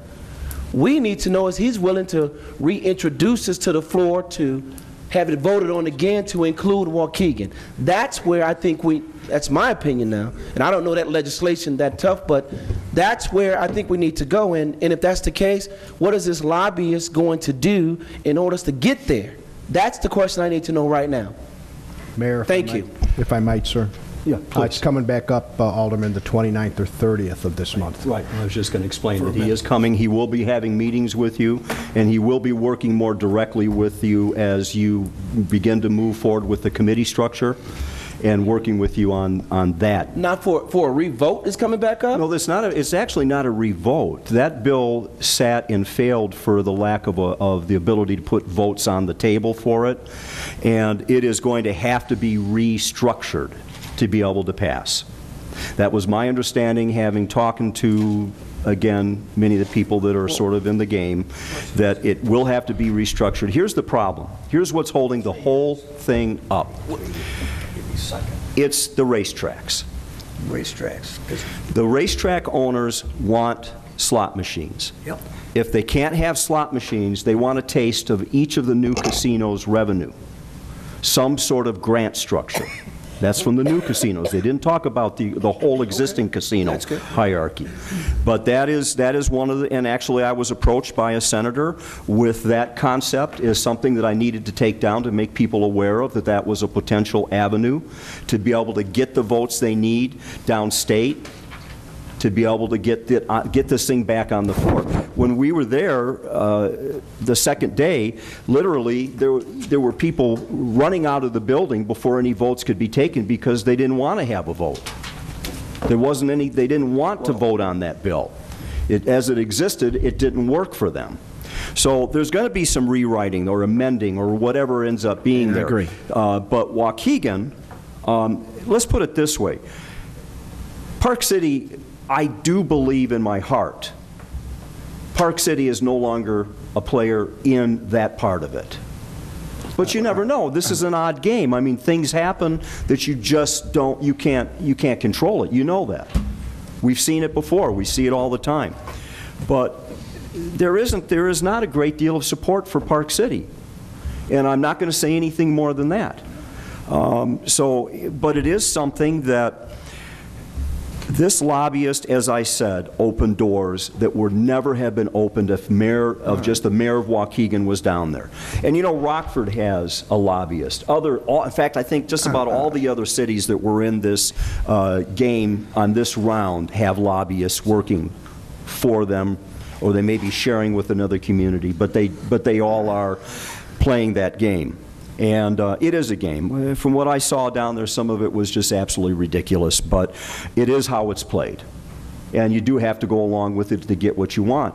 This concept of how are they going to earn their money, there are going to be other things. It's not only at the state level, but they are trying to open doors for us at the federal level. We are desperately trying to get this Army Corps of Engineers situation resolved for the harbor, because that will be a huge blow to our city, to our lakefront, to our Port Authority, if we lose that North Harbor. As it is right now, no large ships can go in and out. They're all bringing their materials in by truck, and they're coming in by the hundreds of trucks, coming in and out by the hundreds. No, I thought they're half full. When we had that big storm a few months ago, where we had those huge winds down and those 25-foot, 30-foot waves, that drove enough material into the mouth of the harbor to make it impossible. The large boats hung up at least once, if not twice, trying to get in. And there's no way for them to get in. As it is right now, it's getting shallow enough to cause some of the larger recreational craft, some of the sailboats, would have difficulty navigating it. We need support. And I will tell you that I constantly am trying to get Senator Durbin or Senator Kirk or Congressman Dole, somebody to get in and lend us a hand with this. We get a lot of lip service, but we're not really making progress on it. So they're willing, again, this is one of the things they're willing to do as a value-added service, which is to assist us at the federal level as well. And we are setting up meetings with Kirk and with Durbin's people in Chicago to try to get this taken care of, to see if we can find some assurances that the city of Waukegan's port, which again is a port of refuge, is maintained. Otherwise, the onus of that maintenance falls on our back, the Port Authority's back, the companies that are down on the lakefront. Now we know that St. Mary's, I believe, Jamie, St. Mary's is leaving, right? Okay, well, we are losing one of the cement companies, and one we're keeping. But it's still going to be a problem when you have all that tonnage going over our roads and over those bridges over the Amstuts. We don't want to see that. So, again, this is the partnerships that we tried to establish. And so, and I think the best thing, though, is when we do, when he does come in to meet with you, have questions prepared for him. Don't be shy about asking him questions, and tough ones. Alderman May. Mayor, the lobbyist, yes. Mayor, I just want to remind the council that the lobbyist that we've hired does send us, I think right now it's every other week, we're getting a report from him with a list, because I was going through it today, of all the bills that they're following, all the issues that they're following for us. It's a lot of material to absorb, but we are getting bi-monthly reports from our lobbyists telling us exactly what they're watching for us, above and beyond. So if you, maybe they have the wrong email, but I get one every other week. Well, I mean, and that's fine. I mean, we... I'm saying, I mean, it's so the public knows they are following other items in the casino for us. Okay. That's I want to be clear to the public that this lobbyist is doing a lot more than just the casino, and I have received reports to that point. Okay. Thank you. Thank you, Alderman. Mayor, I'll withdraw the holdover if you want to take the ordinance first. Okay, I don't have, let's see. Me neither. Your Honor, well, you know, I agree with you, but we don't, is it written so the ordinance is expressly spelled out in the language? The resolution serves the dual purpose of creating the ad hoc committee for the space of 1 year and simultaneously then appointing the members according to the list I was given. We can have 2 votes on it. Quite frankly, as a legal matter, the passage of the resolution would handle both matters at the same time, and it would be done. Okay. We have a withdrawal of the hold. Alderman Tempest has withdrawn his hold. So if we could, then I'd like to move forward with a vote on the appointments as presented. Motion by Alderman Rivera, seconded by Alderman Valco to appoint. To pass the resolution to appoint the following members and to create a casino committee for the city of Waukegan. Alderman Rivera as chair, Alderman Cunningham as vice chair. The body will be Alderman May, Alderman Moisio, Alderman Beedling, Alderman Valco, and Alderman Conkin. Roll call, please. Alderman Newsom. Aye. Alderman Tempest. I'm a vote nay. And I like my vote, my comments recorded. Why? I felt it should be a 5-member. Mary, could you talk into your microphone? I liked my vote recorded as no, and like my comments recorded afterward. And my comment is, I really feel if it's going to be a committee, I know you got ad hoc, but it should be a committee with a chairman, co-chairman, and 3 members as our other committees are structured. I hate to see it vary from that. Thank you. Alderman May. Aye. Alderman Valco. Aye. Alderman Rivera. Aye. Alderman Cunningham. Alderman Conken. I'm going to vote aye, but I also agree with Alderman Peppers that this committee may be too large getting a quorum. You know, unfortunately, it should require more people there to get a quorum. So that's one of my concerns with the size of this committee, but I vote aye. Alderman Moiseo. Aye. Alderman Beedling. I pass. Ayes have it. Thank you. We do have an executive session this evening that will come after the alderman's time for pending litigation and real estate negotiations. But first we will go through alderman's time, and then, as we've said many times in the past, for all intents and purposes, the meeting will be over following alderman's time. Mr. Clerk. Alderman Newsom. I will pass. Pass. Alderman Tempest. Yes, 200 Julian. I want to make my comments brief and watch what I say. But 200 Julian has been a problem building for as long as I've been alderman. It's been with me all these years. And actually, a few months ago, I toured the building with the chief, and I saw a lot of improvements that took place compared to where we had been in another plateau. So I did see improvements being made in that building. And it's really sad that what occurred this weekend, it happened from the building, yes, but you know, it could have happened anywhere. And I would encourage people, you know, don't leave your car running out in the street. Don't. Be involved more with your neighbors too. And I see we're going to get a flurry maybe of neighborhood watch program start. I've encouraged these over the years.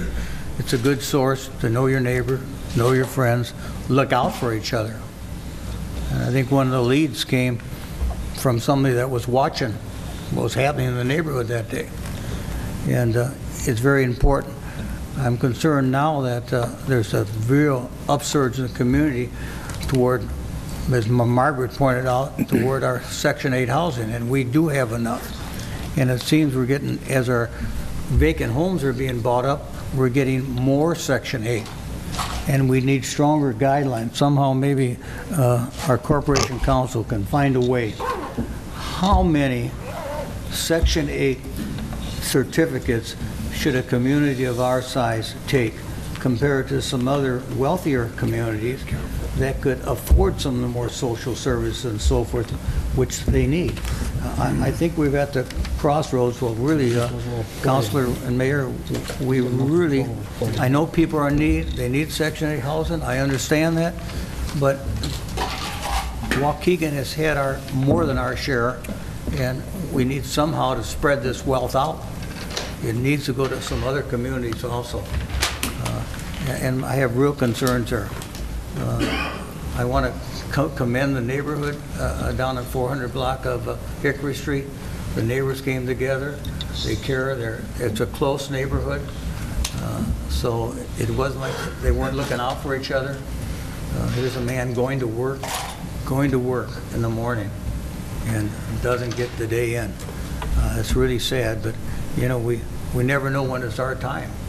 And be prepared. You just never know. And do the right thing every day so that you might head the right place when you end this life on earth. Bye-bye. Thank you very much. Alderman May. I also would like to express my deepest sympathy to the family, friends, and neighbors of Mr. Carlos Hernandez. I would also like to express my gratitude to the fine men and women of the many law enforcement teams, the Waukegan Fire Department, and the Public Works employees that acted swiftly during last week's tragedy. I also like to encourage everyone to attend the Neighborhood Watch meeting tomorrow night at North School. I did contact Lieutenant Joe Florup today, who is in charge of the Neighborhood Watch program for the Waukegan Police. He will be in attendance. I've worked with him this summer with many Neighborhood Watch groups. I plan to attend to be of any assistance to anyone in the 7th Ward who'd like to start up a group. And finally, I'd like to congratulate Miss Jamie O'Meara, who failed to inform us that she has recently been voted in as the new board president for the Waukegan Main Street Group. we're really, really excited to have you at the head of the ship. And we thank Mary Claire Jakes for her years of service. That's all I have. Alderman Valco. It's going to get repetitious here tonight, but I got to tell the men and women of the Waukegan Police Department and the Fire Department how much we appreciate your services for 200 Julian, as well as those from NIPUS. It's the Northern Illinois Police Alarm System. For those of you that don't know, it's a conglomerate of officers from different communities that come together when called out in one community, such it was here in Waukegan. And also those from Lake County Sheriff's Office and Zion. Those are the two other communities that I saw that responded. In conjunction with that, to dovetail on that, Chief, it's just a question to you, sir. Does Higginbottom still own that? Higginbottom? Okay. I know that about 3 or 4 years ago, Deputy Chief McCormick, when I was head of community services at the time, had myself do a call run for the past 2 or 3 years at that time, and I won't dive into it too much because the mayor said something was coming down on it or whatever. The amount of calls for a nuisance property, and we were going to, at the time, doing something with their license, but they had all corrected it at the time once Chief Yancey, myself, and you might have been part of that too, sir. And we presented them, and then they came forth and provided extra police security and ever. So I'll just touch on that, and I'm sure you're shaking your head, so you probably got something in the works already. Christmas Eve, for those of you that don't know, from 5 p.m. to 5 a.m., there was 160 calls in the city of Waukegan, 160. There was 11 officers working. So for those of you that don't think the police officers and the fire officers, the fire department, earned their keep, you're wrong. Figure the math. 11 officers, 160 calls from 5 p.m. to 5 a.m. One thing, Mr. Chair, Alderman Conkin, that was $280,000 that the government gave us. Okay. Chief, I'm sure you know that this is a pet peeve of mine. For years, our officers in DEA and ICE bring in huge amounts of money. And it goes into the general fund. And that's not what it's for. Okay? And I'm going to be watching this, because last year when I first got appointed this, I asked, well, where's the money? Well, I don't know. Not from you, but from other sources. Where's the money? Well, I don't know. Well, I'm going to be watching, because $280,000 can put a couple of guys or women, officers, in a so-called narcotics unit and take the funds to pay those officers, and the officers that are put into that unit, we can hire a couple officers. The fire department did it last month. They hired an officer. I've been gone 6 months. We haven't hired an officer for 2 years. Some of that money may, and maybe we can sit down, because I know you and I are going to have a conversation in a couple of days, that maybe we can find some way to use some of this 280G so we can hire some police officers. Okay? All right. That's all I have, sir. Alderman Rivera. I want to express my condolences to the family of Carlos Hernandez as well. And I also want to thank, I know we're all repeating it, but the fire department and the police department and all the surrounding communities in terms of their police departments. You know, they did a tremendous job, and we thank them very much. Thank you. Alderman Cunningham. I think, as said earlier, it is repetition, but I think it is necessary that all of us speak in reference to how this particular incident affected our community. It goes without question to see NIPUS, to see our own police department, our own fire department. And I want to step out a little bit more and say the community in that entire area was I mean, you can just see the point of concern for the other residents in there. And I'm going to speak a little bit about this. Section 8. You know, you're talking, or you're looking at a form of public housing, aka Project Boy. That's me, Sam Cunningham. I'm very proud to say where I lived at. Where I lived did not dictate how our household was ran. A lot of times with the Section 8 or other public housing, it is not the individual, it is the management. We have allowed people to come in and act and do the way they want to. But when the management doesn't step in there and run the building the way it's supposed to be run, like a family environment, then you get what you get. So don't blame it on Section 8, blame it on the way it's being managed.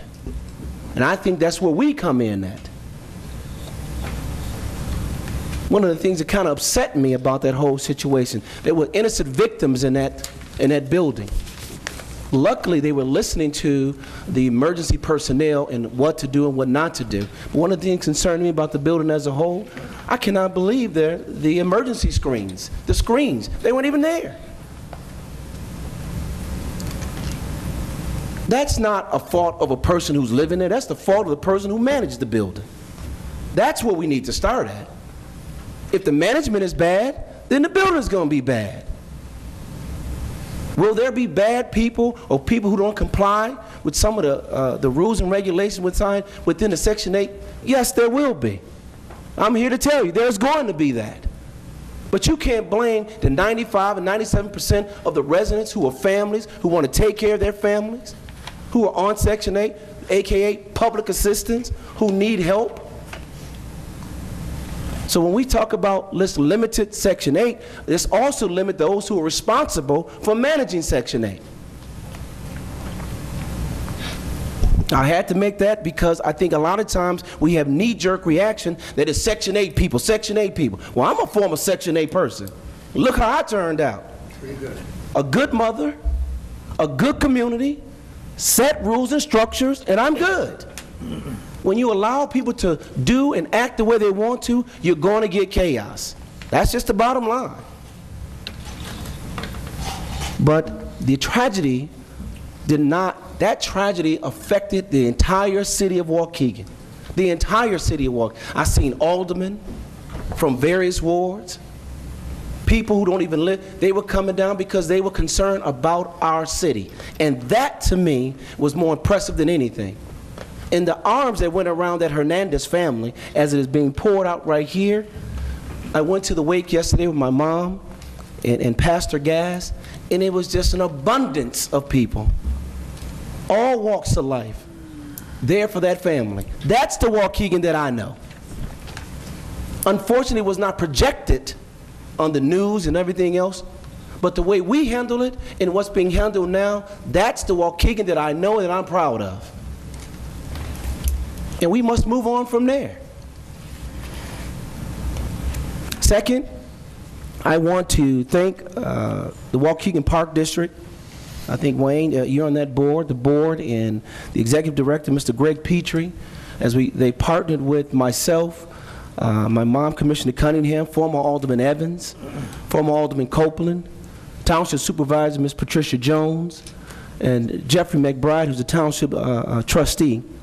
They built one of the best parks I think has been built, and I'm saying this selfishly, of course, the bed erosion park. I think is an extension of Bowen Park, where they have the running water for the kids and the nice playground. It's just I think that the volume of families that is going to that park throughout the summer probably tripled, Wayne, if I'm not mistaken. It did. One of the things that was lacking, but what was promised to that community was that they would have bathrooms. Unfortunately, it wasn't done at the time because of budgetary items, but it was committed and promised, and if I'm not mistaken, if they're not done, they will be done by the opening of the bed erosion park, correct, for the following summer. Yes. And that's a huge asset to the volume of young people and families who now frequent the park.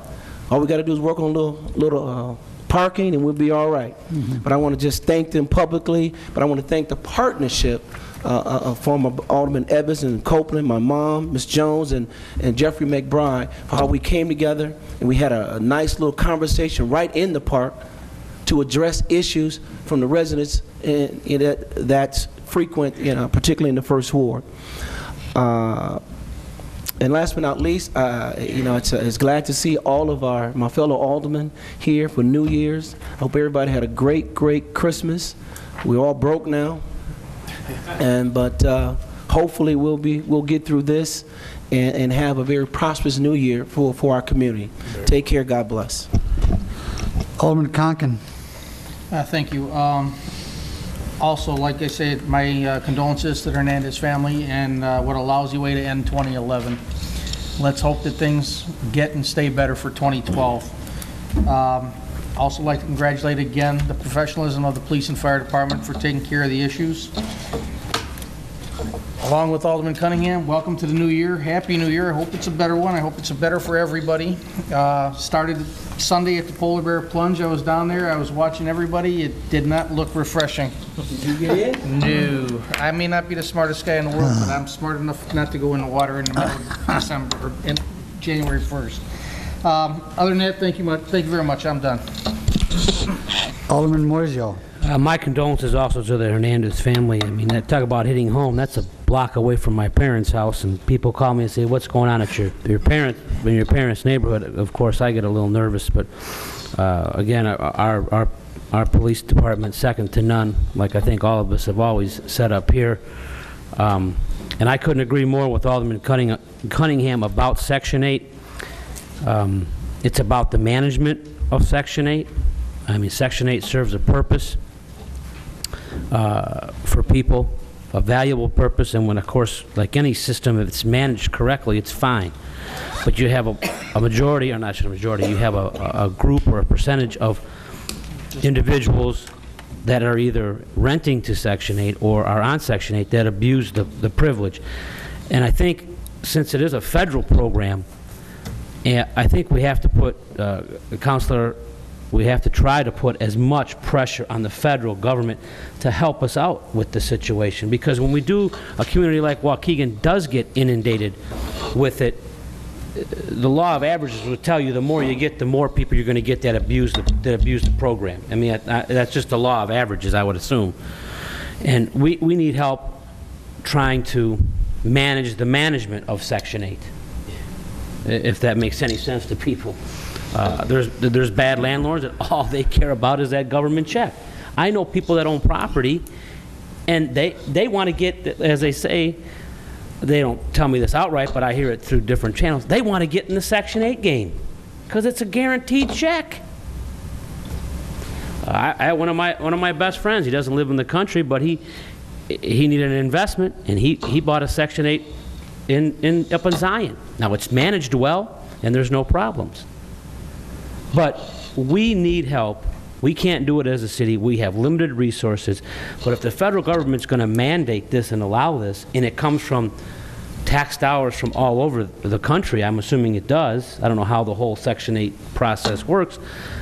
But then we need help. We have to put pressure up because we can't allow the mismanagement of it, because in my opinion, this is what happens. And 200 Julian is the poster boy of a black eye on Section 8 and everything wrong with Section 8. There are good people down there. We know, everybody in here probably knows someone. I grew up with Alderman Cunningham, and we know plenty of guys that came out of the towers that was Section 8 back then that were fine. Coach Tempest, you probably had a million guys you taught that were Section 8 kids, for lack of a better word, that were great because it was managed the right way.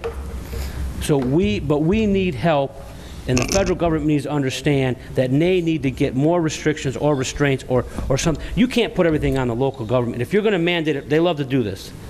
And I want to be quiet before I get going too much, but the federal government and the state government, they love to mandate something or allow something and then say, here, you deal with it. We got limited resources. We can't deal with it. And they say, it's federal law. You got to allow it.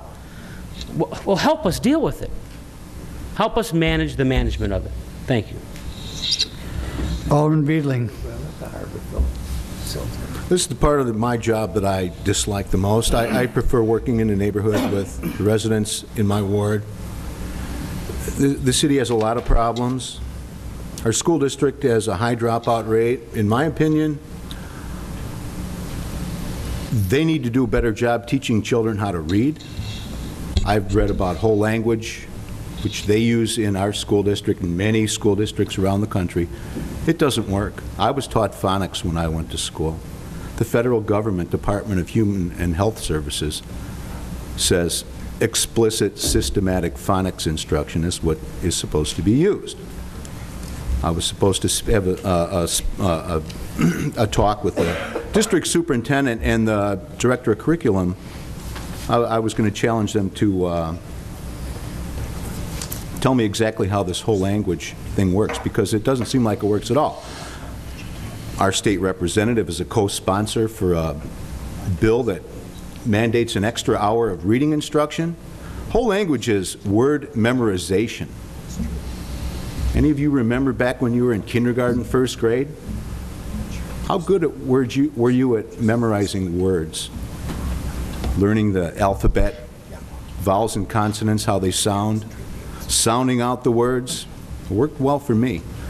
The problem today is whole language is being taught in our teachers' colleges, and we have very few teachers left that know how to actually teach phonics. How we got here, I don't know. All I know is what I've read. As far as Section 8 is concerned, I don't have a problem with anybody that lives in my ward, but if you act like an animal, you're going to be treated like an animal. I don't have any respect for anyone that doesn't have any respect for their neighbors. I'm not going to tolerate that in my ward to the best of my ability. In my opinion, to ask the federal government to fix a program that they created, to fix it again, I don't see where that's going to get us. And money flows both ways. Yes, the landlords like to collect their money, but there's also another party collecting money. Young girls get pregnant. Fathers don't come forward. Where are the fathers? So we give them a check. We give them a voucher for an apartment. Provide daycare in our schools. Free lunch, free breakfast. How much more can we possibly give away? And what do we derive from all of this? I don't see much benefit at all. And I think it's time we started getting serious about managing our community and what we're going to tolerate. I think we tolerate way too much. We need to get back to the olden days. I hate to say that, but it seemed like our society worked a lot better. I grew up in North Chicago, a mixed race community of around 30,000 people at the time. Very nice community. We got along pretty well. Good education there. Look at North Chicago today. When I drive through my hometown and I look at the news in the newspapers, I tell you what, I wouldn't want to be a policeman in North Chicago today because I don't believe my community would support me. And that's what happens when political leaders go too far to one end of the spectrum. There's got to be a balance there. If you're not going to support your police department and the rule of law, you slip into anarchy. I'd like to thank the chief for the great job that our police department did over at Julian Towers. I stood outside for most of the day watching it, and I was really worried that nothing would come of this. I felt so bad for that man that got shot in his car and dragged out and thrown in the street.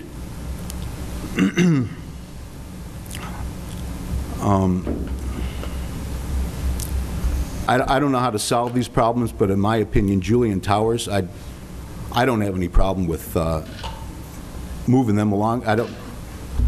We have to find something better for over there because obviously the management falls far short, and I don't see how they're going to possibly fix their problem. Thank you. Thank you very much for your comments. Just so everybody does know that Julian Towers has been a subject of focus since I came in. We have been in that building a number of times. We've taken police and fire and code. We have unannounced surprise visits.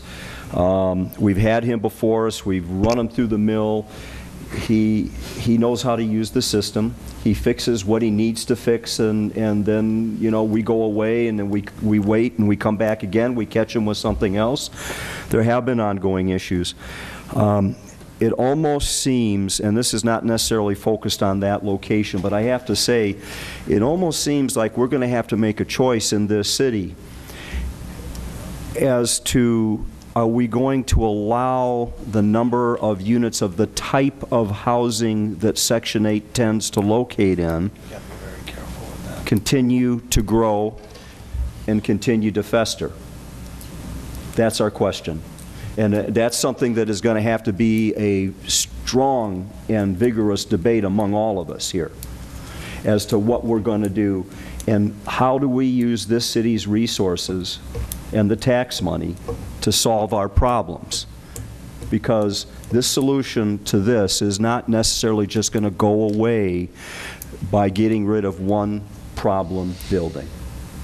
It's going to have to be a systemic answer across the city. And we have had these discussions many, many times. What are our options? What are our choices? And it is frustrating to be told constantly. By and large, you cannot tell property owners that they cannot rent to Section 8. But if they don't follow our rules and regulations, we can take away their license to rent. And then the building becomes something that, what value does it have any longer? So these are things that we will have to talk about. It's going to be it's not going to happen overnight, but we are going to have to make some moves on things that we've been talking about and addressing among staff and leadership here for the last couple of years. And Alderman Newsom has been involved in some of these meetings where we've talked about trouble areas. She knows what my goal is, and I've made it very clear to you reduce the number of units that can be turned into that. So we'll look into this. Everybody's voice needs to be part of this discussion. So at this point, I'll take a motion by Alderman May, seconded by Alderman Cunningham, to go into executive session for matters of pending litigation and real estate negotiations. All in favor? Aye. Opposed? Ayes have it. Do you want to take a couple-minute break? We'll take a 5-minute break. Folks, this is essentially the end of the meeting. We will only come back in to come into regular session, then send everybody out. So thank you very much for coming. Motion to come back into regular session by Alderman Newsom, seconded by Alderman Conken. All in favor? Aye. Opposed? Ayes have it. Motion to adjourn by Alderman Conken, seconded by Alderman Newsom. All in favor? Aye. Opposed? Ayes have it. Good night. All right. Thanks, everybody. Off we go.